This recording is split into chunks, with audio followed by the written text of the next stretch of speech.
check out this hair transformation. This layered cut needed shaping, especially the ends. First, I flipped the ends inward for bounce. Then, top layers out for amazing flow. And that's it. If you want tipped hair color, you've got to have layers. The face framing section is the most important because that's where you're going to see a lot of the color. For the face framing, we're going to create an angle from the shortest layer down to the length.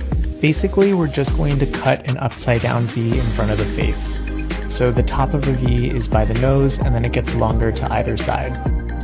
You're combing all of your subsections forward to that front guide and then just connecting to that same V. So really visualize that in your head, especially because your line is going to determine how much length you actually keep on the sides. But as long as you keep everything really steep, you shouldn't have any problem connecting short layers into even longer lengths. And this isn't a really long mannequin, but you can do this technique on really long hair as well. It's just about making sure that your cutting line is steep enough to keep all of your length.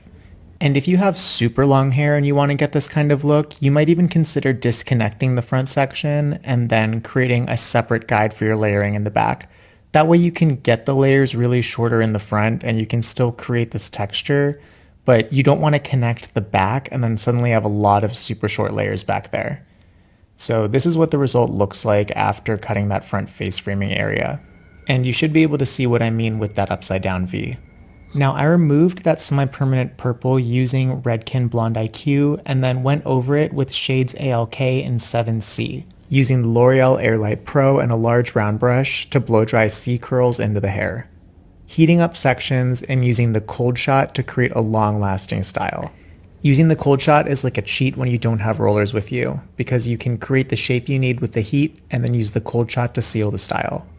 For this result, don't focus on creating a lot of volume at the root, it's more about shaping the ends. So making sure to flip a lot of those ends in, and then especially the ones on top you want to flip out and away. And then you can just style with texture spray and oils to get the final result.